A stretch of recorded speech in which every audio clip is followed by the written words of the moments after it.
नमस्कार, city channel में आपका स्वागत है। आज हमारे साथ में आर्मी के ब्रिगेडियर संग्राम जी दड़वी है हमारे साथ में। और वर्तमान में जो पूरे विश्व की स्थिति अभी चल रही है, जैसा कि हर व्यक्ति आज जानता है कि तालिबान ने अफगान पर कब्जा कर लिया।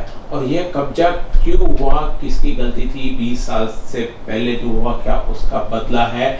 और अमेरिका को पूरा दोष दिया जा रहा है पूरे देश में, कि पूरे विश्व में, कि उन्होंने अपनी सेना वहां से हटा ली, जबकि उनका कहना है कि वह उनका एग्रीमेंट था, उन्होंने अपनी सेना हटानी थी। तो ऐसी परिस्थिति क्यों निर्माण हुई? क्या ऐसी परिस्थिति से बचा जा सकता था? कौन सी ऐसी व्यवस्था हो सकती थी जिसकी जो अभी उत्पत्ति हुई वह नहीं होती? हमारे साथ में आर्मी के ब्रिगेडियर जिन्होंने कारगिल युद्ध में भी काम किया है और 12 साल तक जम्मू कश्मीर में आर्मी में रहे हैं, जानते हैं उनके अनुभव और उनके अनुभव के आधार पर कि अभी क्या हो सकता था। सर जी, आपका सिटी न्यूज़ चैनल में स्वागत है। जैसा कि अभी आप जानते हैं कि तालिबान ने अफगान पर पूरा कब्जा कर लिया, और ये सब इतना अचानक हुआ कि पूरे विश्व में शायद किसी को इसका अंदाजा नहीं था। क्या परिस्थिति इस समय जो अमेरिका ने अपनी सेना हटा ली उसके कारण निर्माण हुई? अमेरिका सेना नहीं भी हटाती तो क्या ये परिस्थिति बन सकती? क्या अनुभव कहता है आपका? ये सही है कि जिस स्पीड से, जिस रफ्तार से तालिबान आगे बढ़ गई है काबुल की तरफ, ये किसी ने सोचा नहीं था। जब कंधार गिर गया था या उससे भी पहले, तकरीबन 3 हफ्ता पहले, भारत सरकार ने कंधार से अपनी सारे डिप्लोमेटिक जो फ़ौज थी उसको बुला लिया था। और तब ये लग रहा था कि शायद कंधार या काबुल के 100 किलोमीटर अगल बगल में अफ़गानी फ़ौज तालिबान को रोक पाएगी। लेकिन जिस रफ्तार से वो अंदर घुस गए, मतलब 3 दिन के अंदर काबुल के अंदर घुस गए और काबुल गिर गया था, ये किसी ने सोचा नहीं था। तो ये कारण तो तय है कि अमेरिकी फ़ौज वहाँ से निकलने के बाद में ये हुआ है, और निकलने की वजह से ये हुआ है। जब तक अमेरिका वहाँ पे थी या अमेरिकी फ़ौज के दस्ते वहाँ पे थे, ये नहीं हो सकता था, क्योंकि पूरी की पूरी फ़ौज की अफ़गान फ़ौज की कार्रवाइयाँ अमेरिकी फ़ौज कंट्रोल कर रही थी, जिसकी वजह से ये मुमकिन नहीं हो पाया। लेकिन जब पिछले 1 साल पहले जब ट्रंप साहब ने घोषित कर दिया था कि वो वहाँ से बाहर निकालेंगे, अमेरिकी फ़ौजों को वहाँ से बाहर निकालेंगे, तब से तालिबान ने अपने आप को ताकतवर बनाना शुरू कर दिया था। उसके बाद में अमेरिका ने तालिबान के साथ एक डील भी कर लिया। अब वो डील सही था गलत था एक बात अलग है, क्योंकि एक टेररिस्ट के साथ, टेररिस्ट ऑर्गेनाइजेशन के साथ में ये डील इस तरह से थी कि जब अमेरिकन फोर्सेस वहाँ से बाहर निकल रहे हैं तो अमेरिकन फोर्सेस को वो कोई भी नुकसान नहीं पहुँचाएंगे, पहली बात। दूसरी बात, जब भी वो उनके टेररिस्ट एक्टिविटीज़ के ऊपर वो कंट्रोल करेंगे, टेररिस्ट एक्टिविटीज़ अफ़गानिस्तान में नहीं करेंगे। तो ये दोनों कार्रवाइयाँ तालिबान बोल रही है कि हम दोनों कार्रवाइयाँ कर रहे हैं, क्योंकि वो टेररिस्ट एक्टिविटी, अपने आप को टेररिस्ट ऑर्गेनाइजेशन वो ना वो मानते हैं, ना ही उनके एक्टिविटीज़ को वो टेररिस्ट एक्टिविटी समझते हैं, जबकि सारा संसार उनको टेररिस्ट मानता है। अपनी अलग परिभाषा टेररिस्ट की। हाँ, उनकी अपनी परिभाषा है और उस परिभाषा के तौर पे वो चलते हैं। लेकिन आपको ये सुनकर ताज्जुब होगा, मैं जो पढ़ रहा हूँ उससे ये पता चल रहा है कि अफ़गानिस्तान गाँवों में तालिबान को वो उनका स्वागत करते हैं। वो उनको, उनके साथ में जो हमारे प्रति उनके तालिबान के प्रति हमें जो गुस्सा है या नफ़रत है, या नफ़रत तो नहीं करूँगा, उनके टेररिस्ट एक्टिविटीज़ के कारण, या जो 20 साल पहले जो उन्होंने एक्टिविटीज़ करी थी उसके कारण जो हमारे एक खौफ है उनके बरखिलाफ़, वो आज के दिन अफ़गान गाँव में नहीं है। और यही कारण से मैं सोच रहा था कि वो जो है इतनी आसानी से अंदर नहीं आ पाएंगे, क्योंकि गाँवों में उनके लिए खौफ नहीं है, पर शहरी जो उनका युवक है वो जानता है कि 20 साल पहले उन्होंने किस तरह से काम किया था। वो सोशल मीडिया में बहुत कॉमन नॉलेज है, और मैं सोच रहा था कि इतनी आसानी से वो शहरी भागों में अंदर नहीं आ पाएंगे। और यही हुआ था पिछले 3 महीने से। शहरी भाग में वो कंट्रोल नहीं कर पा रहे थे। पहले नॉर्थ उन्होंने ले लिया, फिर वेस्ट ले लिया, लेकिन वो सिर्फ गाँवों को ले रहे थे, शहर के अंदर आने में उनको दिक्कत हो रही थी। लेकिन जैसे ही अमेरिका वहाँ से निकल गई, उसके बाद में उनको शहर में आने में बिल्कुल समय नहीं लगा। कारण ये हो सकता है कि जैसे कि प्रेसिडेंशियल गार्ड ने उनको बुला लिया, उनका स्वागत किया, उसी तरह अफ़गान फ़ौजों ने भी उनको एक्सेप्ट कर लिया। यानी कहीं ना कहीं आपको ये लगता है कि इसमें अफ़गान की जनता, अफ़गान के अधिकारी, अफ़गान के प्रशासनिक अधिकारी, ये भी इसके साथ में तालिबान के साथ में शामिल होंगे। अमेरिका को यहाँ से जो रवाना होनी थी तालिबान के साथ में ये भी मिल गए, और तालिबान के साथ में यदि मिले तो अफ़गानी लोगों को क्या तकलीफ है, क्या तकलीफ हो सकती है आगे? जो तालिबान का इतना बड़ा खौफ हमने देखे कि टीवी में सारे लोग दहशत में आए हुए भाग रहे एयरप्लेन में ऊपर, बाहर विंड पर लिपट के वहाँ से निकले। ऐसी स्थिति तो शायद मैंने मेरी लाइफ में ऐसी कभी नहीं देखी। शायद 1947 के विभाजन के समय भी ये स्थिति नहीं देखी हुई जो हमने अभी टीवी पर देखी है। ऊपर से प्लेन से गिर रहा है, लोग भाग रहे हैं, बड़ी भीड़ पे सारी गोलियां चला रहे। आखिर यदि अफगानी भी इसमें शामिल है तो ये किसको ये चीज से डराना चाहते हैं? क्या अमेरिका को या उसके दुश्मन देशों को? ये कहना मुश्किल है कि अफ़गानी ब्यूरोक्रेसी या अफ़गानी एडमिनिस्ट्रेशन ने उनका स्वागत क्यों किया, कि क्या उनके ख्वाब उनके डर की वजह से किया, क्योंकि उनको पता है कि अगर नहीं स्वागत करते तो उसके बाद में उनको काट दिया जाएगा, जो कि हुआ है। बाकी मज़र शरीफ में जिन्होंने उनका जो एडमिनिस्ट्रेशन था उनको उन्होंने काट दिया, जो सरकारी नुमाइंदे थे उनको उन्होंने ठोक दिया वहाँ पे। तो ये भी हो सकता है कि उनके खौफ के कारण उनको पता था कि आना तो है ही है, ये सिर्फ समय की बात है, आज ना कल उन्होंने अंदर आना ही है, तो उन्होंने बोल दिया कि हाँ भैया आप आ जाओ अंदर। तो ये कहना मुश्किल है कि उनका इस वक्त कहना मुश्किल है। शायद कुछ दिनों के बाद में इसके बारे में हमें पता चलेगा कि उनका स्वागत क्यों किया गया, क्योंकि उनका इतिहास सबको पता है, किस तरह से उन्होंने 20 साल पहले इस देश को चलाया था, इसका इतिहास सबको पता है। लेकिन साथ साथ मैं ये भी बताना चाहता हूँ कि पिछले 3 दिन से जो इंडिकेटर आ रहे हैं वो कुछ अलग किस्म के इंडिकेटर है। अब आपने सुना होगा कि परसों हमारी भारतीय जो ब्यूरोक्रेसी थी या भारतीय एम्बेसी के जो नुमाइंदे थे वो परसों उनको जामनगर लेके आया। इंडियन एयरफोर्स का प्लेन गया था, 130 लोगों को वहाँ से उठा के लेके आ गया। लेकिन आपको ये शायद नहीं पता होगा कि जो सिक्योरिटी जोन, ग्रीन जोन वहाँ का 5 किलोमीटर दूर जो डिप्लोमेटिक इनक्लेव है, वहाँ से उनको एयरपोर्ट तक 5 किलोमीटर जाना था और वहाँ पर जाने में बहुत मुश्किल थी। तो उन्होंने, सुरक्षित नहीं था सिक्योरिटी जोन तो कुछ भी सुरक्षित नहीं है, आज के दिन तो वहाँ पे काबुल के अंदर कुछ भी सुरक्षित नहीं है।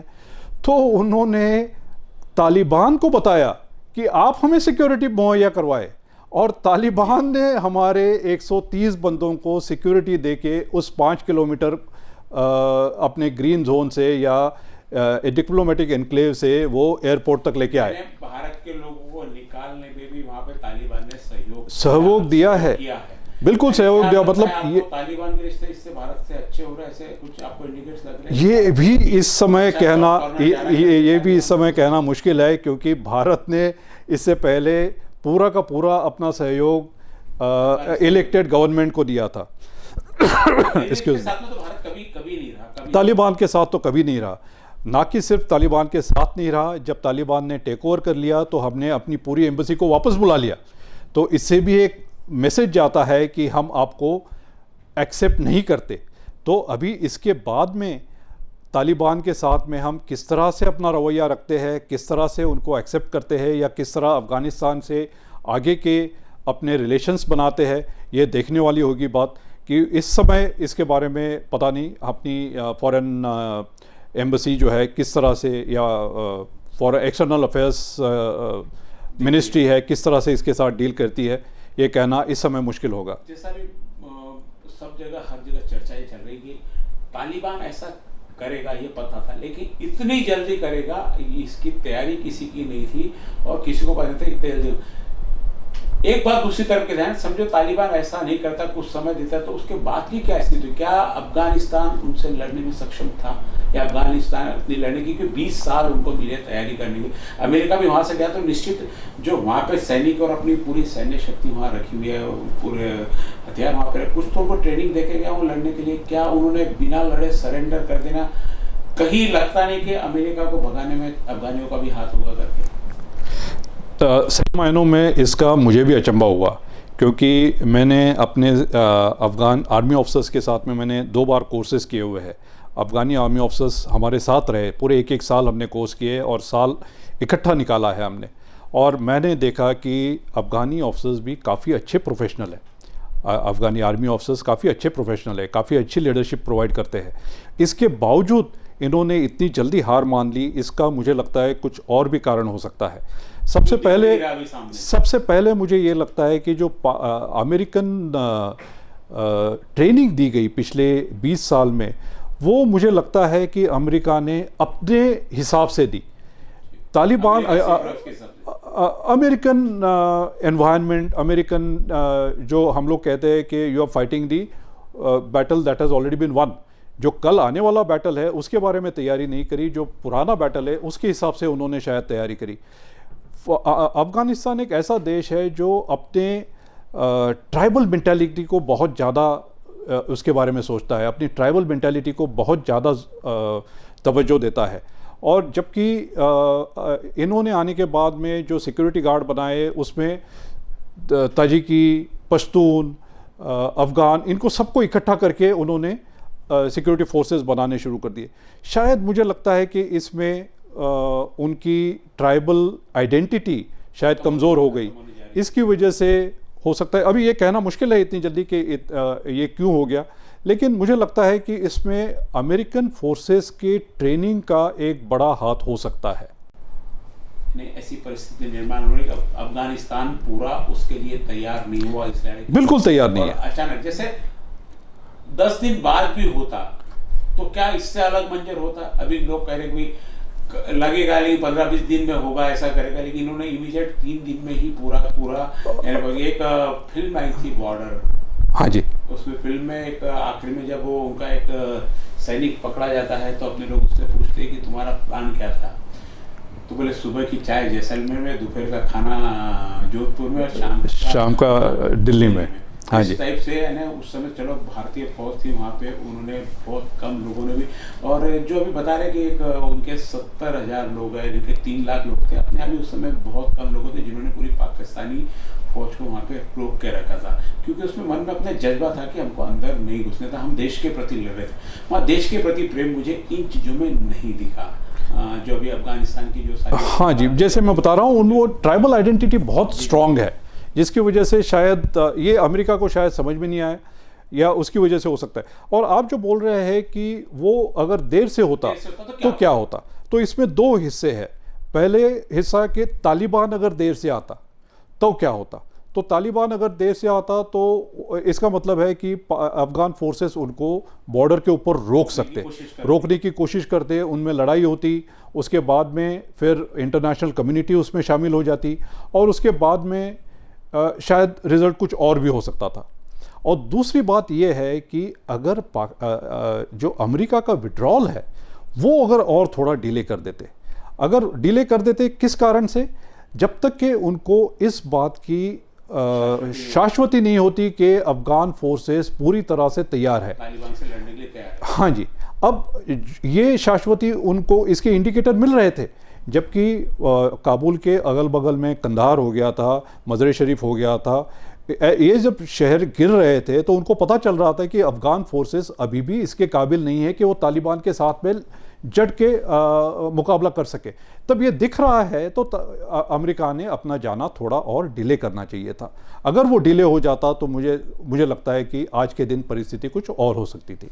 जैसा आपने कहा कि आज के दिन परिस्थिति और हो सकती थी। 20 साल अमेरिका की सैन्य शक्ति वहाँ पर रही, 20 साल तक उन्होंने वहाँ पे कंट्रोल किया, एक तरफ से सिक्योरिटी दी तालिबान से अफगान को।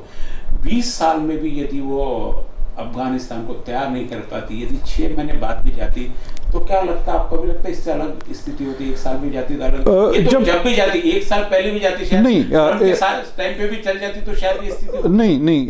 इसमें एक ये फर्क है कि जब वो अमेरिका थी वहाँ पे, जब तक थी, उन्होंने यही सोच के वहाँ पे थी कि हमने अभी यहीं पे रहना है, और पूरी अफ़गानिस्तान की जिम्मेवारी या अफ़गानिस्तान के सिक्योरिटी की जिम्मेवारी उन्होंने अपने ऊपर ले रखी थी, जिसकी वजह से अमेरिकन ट्रुप्स वहाँ पर आते थे, अपना टेन्योर वहाँ पे निकालते थे, वापस जाते थे और फिर आते थे। तो ये उनको लगा था कि हमने वहीं पे रहना है। लेकिन जब उनको पता चला कि अमेरिका ने अभी वहाँ से निकल जाना है, तब उसके बाद में उन्होंने अफ़गानिस्तान फोर्सेस की तैयारी करनी शुरू करनी चाहिए थी, जो कि नहीं हुआ। लाइन के ऑफिसर्स इन्होंने तैयार नहीं किया, बिल्कुल तैयार नहीं किया। लाइन में ही रहा हो कि भाई मेरे को पीछे ही खड़े होना, सामने अमेरिकी लड़ेंगे, मुझे तो लड़ना है ही नहीं सामने। हाँ, शायद वो उनकी एक मेंटालिटी हो गई, या तो फिर तालिबान का बहुत खौफ कि हम इससे लड़ नहीं सकते। ये तो मात्र बोलते इनके 70,000 लोग, इनके 3 लाख सैनिक थे, 4 गुना आंकड़ा। तो लड़ाई के जज्बे में शायद आंकड़ा बहुत ज्यादा महत्व नहीं रखता। आपके सबके आंकड़ा भी महत्व रखता है? नहीं, आंकड़ा तो महत्व रखता है, आपका भी अपने यहाँ का जैसे। लेकिन मैं आपको ये भी बता दूं, वहाँ पे 2 चीज़ें और ज़रूरी है। पहले तो ये पता होना चाहिए आपको कि तालिबान एक सोच है, और कई जगह पे मतलब एक ही घर के अंदर 3-4 भाई है, तो 2 भाई तालिबानी है, 2 भाई अफ़गान फ़ौज में है। तो आपस में ये सोच से जो इन्फ्लुएंस हो गए हैं, ऐसे कई लोग वहाँ पर गए हुए हैं, और ये जो समझते हैं कि अफ़गानिस्तान के ऊपर इस्लामिक राज्य होना चाहिए। तो इस सोच से जो इन्फ्लुएंस हो गए हैं, वो वहाँ पर आके काम कर रहे हैं। दूसरी बात यह है कि तालिबानियों को उनकी लीडरशिप आज के दिन काफ़ी अच्छी है, जो कि जिस तरह से उन्होंने फॉलो करते होंगे, ऑर्डर फॉलो कर रहे, जो फॉलोअर्स है वो तो ट्रुप्स तो जो है वो फॉलो करते हैं, कई जगह पे करते। मैं ये कहना चाहता हूँ कि जो लीडरशिप से जो उन्होंने अफ़गान फोर्सेस को आउटस्कर्ट्स में जिस तरह से उनको डिफीट किया है, जिस तरह से उनको हराया है, ये कहता है कि उनके जो तालिबान की मिलिट्री लीडरशिप है वो काफ़ी अच्छी तरह से उन्होंने अपने आप को सुधारा है। पहले क्या था, पहले जो तालिबान घुस रहे थे वो चारों तरफ से घुस गए थे अंदर, अनऑर्गेनाइज थे। पर अभी जो संकेत मिल रहे हैं वो इस तरह से है कि वो एक बेहतर ऑर्गेनाइज फोर्स है, और उन्होंने कमांडर अच्छे बनाए हुए हैं, जिसकी वजह से उनको अंदर आने में, उनके पास में आगे अभी अमेरिका ने बहुत सारे हथियार उनको तो उनकी भी क्या ट्रेनिंग कर पाएंगे वो लोग, हो जाएगी उनकी ट्रेनिंग तो कर पाएंगे, पर उसके अगर स्पेयर पार्ट नहीं मिलते तो कब तक चल पाएंगे, ये कहना मुश्किल है। तो कई मित्र दोष हाँ, उन्होंने, चाइना ने तो ऑलरेडी कह दिया है, तो कोई नहीं है कि सारा पूरा विश्व आज तालिबान का दुश्मन, तालिबान के साथ वाले भी कुछ है चाइना तो सपोर्ट मिलेगा ही मिलेगा। बिल्कुल बिल्कुल। अब इन चीजों में अभी बता रहे कि अब अमेरिका के लिए भी वो तकलीफ, वो बोल रहे बदला लेगा, अमेरिका को भी तकलीफ। तो क्या अमेरिका से तालिबान अभी अफगान के साथ में जो अपनी बहुत ज्यादा ताकत बढ़ा ली है, ताकत बढ़ी है क्योंकि बहुत सारा माल रेडीमेड मिल गया उसको, तो क्या अमेरिका से लड़ पाने में सक्षम हो पाएगा? नहीं, ये तो कहना मुश्किल है। अमेरिका के जोग्राफिकल डिस्टेंस ही इतना है कि अमेरिका से लड़ने के लिए तो सिर्फ वो टेररिस्ट एक्टिविटी कर सकता है, क्योंकि अमेरिका नुकसान पहुंच, लड़ना तो कैसे, वो तालिबान के लिए ऐसे, इसीलिए तो वहां से बाहर निकल गए। डरने वाली बात सिर्फ हमें है, बाकी अमेरिका को कोई। विश्व में इसकी चर्चा चालू है, हम पर इसकी कितने छींटे पड़ेंगे, भारत को इसमें क्या सबक लेना चाहिए और क्या हमको तकलीफ हो सकती है आगे, क्योंकि एक्टिविटी धार्मिक कट्टरता कहीं ना कहीं है और हम लोग भी कई जगह उस चीज से भुगत रहे। क्या हमारे यहाँ इसका असर पड़ेगा? असर तो बहुत पड़ेगा। सबसे पहली बात कि इस तरह से वोलाटाइल नेबरहुड या आसपास, नेपाल भी पहले मित्र हुआ करता था, अभी भी हमारी मित्रता उससे नहीं है। बिल्कुल। तो अब यूरोप को देखो, यूरोप में सारे के सारे देश एक दूसरे के साथ मिल भगत के रहते हैं, तो इसलिए वहाँ पे कोई डेवलपमेंट बहुत ज़्यादा है। हमारे यहाँ पे हमारे ऑलरेडी 2 बहुत बड़े पड़ोस में बैठे हुए देश हमारे साथ में, उनके मित्रतापूर्ण संबंध नहीं है, और उनके मित्रतापूर्ण तालिबान से, और उनके मित्रतापूर्ण संबंध उनके तालिबान से है। पाकिस्तान आपस में दोस्त बने हुए हैं। बिल्कुल। पाकिस्तान ने तालिबान को पहले से बढ़ावा दिया हुआ है, और अगर ये जैसे कि पहले भी ISI ने तालिबान को, जब या तालिबान तो उस समय थी नहीं, जो अफ़गान मुजाहिदीन थे उस समय, उनको उन्होंने कश्मीर में इस्तेमाल किया था। उसी तरह से इस बार भी अगर पाकिस्तान जो वहाँ के तालिबान को बढ़ावा देते हुए उनको पाकिस्तान अपने इंडिया के बरखिलाफ़ इस्तेमाल कर सकता है, कश्मीर में कहीं और इस्तेमाल कर सकता है। दूसरी बात ये तालिबान का एक जो खौफ है ये अगल बगल में बाकी जो हमारे जो स्टेट्स है उनमें कहीं कुछ एक चिंगारी पैदा कर सकता है कि ये तालिबान का अगर वहाँ पर बहिश बढ़ गया है, उनका अगर इन्फ्लुएंस बढ़ गया है, तो हो सकता है हम लोग यहाँ पर कुछ एंटी नेशनल एक्टिविटी शुरू कर दे, क्योंकि वहाँ पर ऑलरेडी प्रॉब्लम हो चुका है। ट्रेड के ऊपर इसका बहुत ज़्यादा फ़र्क पड़ेगा। अफ़गानिस्तान के साथ अभी तक का जितना भी हमारा काफ़ी अच्छा ट्रेड था उनके साथ में, वो सारा ट्रेड ठप हो जाएगा जब तक कि हमारा एक्सटर्नल अफेयर्स मिनिस्ट्री ये नहीं सोच पाता कि हमने तालिबान के साथ या अफ़गानिस्तान के किस तरह से ताल्लुक़ रखना है। ये जब तक कि वो सोच नहीं पाते तब तक ट्रेड तकरीबन ज़ीरो ही हो जाएगा। इसके बाद में हो सकता है कि वहाँ से कुछ लोग भारत में आ जाए। अब वहाँ से जो भारत में आ जाते हैं, जैसे रोहिंग्या पहले आ चुके हैं, बांग्लादेशी आ चुके हैं, उनमें से हो सकता है कि कुछ एंटी नेशनल हो एलिमेंट्स हो, तो वो भी हमारे लिए तकलीफ़ आगे जाके तकलीफ़ दे सकते हैं। तो मेरे ख्याल में ये थोड़ा सा कॉम्प्लेक्स इशू है और आगे जाके ये किस तरह से अनफोल्ड होगा ये इस समय कहना मुश्किल है। पर भारत ने इस समय मेरे ख्याल में अपने कदम बहुत सोच विचार से करने चाहिए। जो एक मैं देख रहा था, आज की खबर थी कि उनको ई वीज़ा देना हमने शुरू कर दिया है, तो जो अफ़गानी यहाँ पर आना चाहते हैं, तो मेरे ख्याल में इसको थोड़ा सा सोच समझ के करना चाहिए। इतना कौन कब कैसे आ जाएगा, इसलिए कि पाकिस्तान और तालिबान एक दूसरे के साथ में बहुत ही उनके अच्छे संबंध है। तो और पाकिस्तान हमेशा इस बात का ख्याल रखेगा कि किस तरह से हिंदुस्तान में अंदरूनी मुसीबतें तैयार की जाए, तो इस हिसाब से कभी भी वो हमारे लिए मुसीबत तैयार कर सकता है। तो इसलिए एक तो ई वीज़ा के या जो अफ़गानिस्तान से हमारे पास जो आने वाले हैं उनके लिए हमने थोड़ा सोच विचार और करना चाहिए, सिक्योरिटी चेक करके उनको पूरा तभी उनको अंदर ऐसे समय सारी चीज़ें परिस्थिति टालनी चाहिए जब तक सारी चीज़ें ना हो। आपने कश्मीर में भी 12 साल बीते, कहीं ऐसा टेररिस्ट के साथ में कुछ मुठभेड़ का या उनसे कुछ इसका कुछ इंसिडेंट आपके साथ में हुआ? वो काफ़ी बार हुए हमारे काफ़ी मैं हमारे पास पहचानते कि आप ये टेररिस्ट होंगे करके? टेररिस्ट वो तो आदमी के सरीके दिखते होंगे। नहीं, टेररिस्ट जो रात को घूमता है वो तो टेररिस्ट है, क्योंकि वहाँ पे रात को और नहीं घूमता। और मैं आपको बता दूं, एक बार हमारा मुकाबला ऐसे जो अफ़गानी से ही हुआ था, और बहुत ही हट्टा कट्टा 6 फीट 3 इंच का अफ़गानी था वो, और मरते दम तक उसने छोड़ा नहीं। इनफैक्ट मरने के बाद भी उसने अपने पेट के नीचे ग्रेनेड दबा के रखा था, और उससे हमारा नुकसान तो नहीं हुआ, पर ये उसमें क्या बोलते हैं, जुनून था, जज्बा था कि भारतीय फ़ौज का हमने नुकसान करना है। तो ये कई बार ऐसे किस्से हुए थे। मैं साउथ कश्मीर में था, छुपियां में हमारे इंसिडेंट हुए थे, पुलवामा में इंसिडेंट हुए थे, जबकि मुठभेड़ में हमने टेररिस्ट को नीचे गिरवाया था। तो ऐसे समय में जैसे आपने बताया कि निश्चित रूप से टेररिस्ट हमारे एक फौजी से ज़्यादा ताकतवर होता है। नहीं, मैंने ये नहीं बोला कि टेररिस्ट फौज से ज़्यादा ताकतवर होता है। मरने के लिए डरता बोले ना, उसने मरने के लिए तैयार होता है, लेकिन ताकतवर ज़्यादा नहीं होता। ताकत तो डर नहीं है तो सब ताकत तो बढ़ गई ना उसकी। सबसे आदमी कमजोर कहाँ होता है? डर से कमजोर होता है ना। डर उसमें नहीं है, वो तो सब ताकतवर हो गया ना, क्या दुबला पतला है। हाँ, ताकतवर है वो, पर ये कहना गलत होगा कि वो फौज से ताकतवर है। मन से तो ताकत है साहब। जैसे अफगान का मैंने जैसे आपको पहले उदाहरण, अफगान ने सरेंडर क्यों किया बिना लड़े।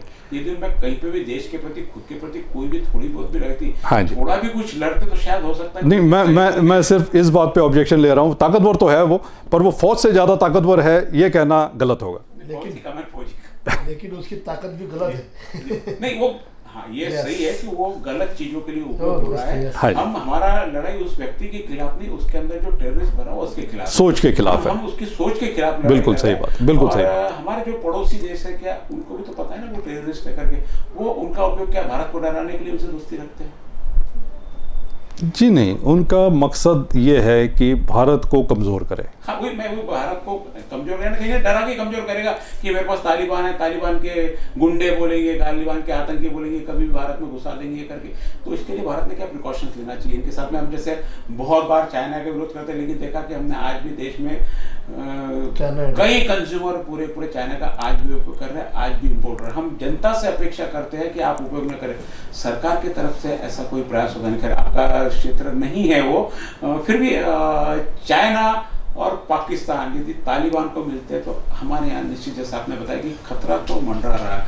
हमने कितना मजबूत होना चाहिए, इसमें क्या पॉलिसी अपनानी चाहिए एज ए आपके आर्मी के हिसाब से? मैं पॉलिटिकल हिसाब से नहीं पूछता हूँ आपसे। आर्मी के हिसाब से मैं आपको ये कह दूं कि पिछले 8-10 साल से जब से हमारी लाइन ऑफ कंट्रोल के ऊपर फेंसिंग हुई है, इन्फिल्ट्रेशन काफ़ी तादाद में कम हुआ है। तो JNK से इन्फिल्ट्रेशन होना अब मुश्किल है, लेकिन हो सकता है सुरक्षा JNK से बढ़ गई है, उस दिशा से बढ़ गई है।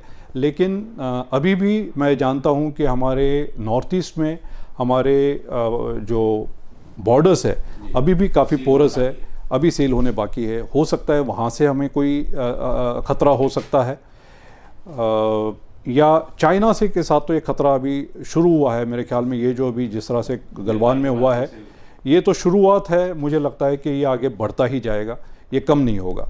और तालिबान का जो ख़तरा है, अगर उसको सिक्योरिटी के लिहाज से देखा जाए तो मुझे लगता है कि हो सकता है इसमें टेररिस्ट एक्टिविटीज़ शायद इंडिया में बढ़ सकती है। तो इसलिए हम सबको सावधान रहना चाहिए, क्योंकि पिछली बार उन्होंने टेररिस्ट एक्टिविटी JNK में बढ़ाई थी। अब उनको पता है कि JNK से आगे भी जा सकते हैं, पूरे भारतवर्ष में वो टेररिस्ट एक्टिविटी बढ़ा सकते हैं। तो मुझे लगता है कि हम सभी को, बॉम्बे में आके अटैक कर दिए थे जैसे कि बॉम्बे में हुआ था, दिल्ली में हुआ था, तो हम सभी को इसके खिलाफ जागरूक होना बहुत ज़रूरी है। ये थे हमारे साथ में दरवी साहब, जो आर्मी में थे और अपने अनुभव के आधार पर बता रहे हैं कि जो तालिबान ने अभी अफगानिस्तान में किया, इसके छींटे आगे भारत को भी पड़ सकते हैं। हमें सबको सावधान होने की जरूरत है। राजनीतिक लोगों को तो होनी है, साथ में आर्मी को, साथ में जनता को। कोई भी ऐसी अदर एक्टिविटी जो आपको रोजाना से अलग दिखती, तुरंत उसका नोटिस करके पास के जो भी अधिकारी उसको सूचित करना चाहिए। टेररिस्ट किसी भी वेश में आ सकते हैं, आपके घर में मेहमान बन के आ सकते हैं, किसी सामान के रूप में आ सकते हैं, हॉकर्स के रूप में आ सकते हैं, भीख मांगने के रूप में आ सकते हैं, क्योंकि इनका कोई रूप नहीं होता है। और इनकी, जैसा कि अभी ब्रिगेडियर साहब ने बताया कि इनकी कोई अब सीमा जम्मू कश्मीर में करेंगे या राजस्थान के बॉर्डर पे करेंगे, नॉर्थ ईस्ट में करेंगे, ऐसा नहीं है। कहीं पर भी घुसकर सेंटर तक भी ये आ सकते हैं। तो हमें पूरे लोगों को अब सावधान होना बहुत जरूरी है। आने वाले कुछ साल पता नहीं अफगान से संबंध अब कैसे रहते हैं। पूरे देश को हालांकि बता रहा कि शांतिपूर्ण स्थापित करेगा, लेकिन जो स्वभाव है वह नहीं बदला जा सकता। टेररिस्ट का स्वभाव है, टेररिस्ट का स्वभाव रहेगा, क्योंकि उसी से उसकी पहचान है। कोई भी अपनी पहचान नहीं खोना चाहेगा। मैं साहब का पूरा परिचय नहीं दे पाएंगे, हमारे साथ में प्रोफेसर डॉक्टर प्रफुल्ल गवी है। मैं थोड़ा सा उनसे कि साहब का पूरा परिचय हमारे दर्शकों को दे।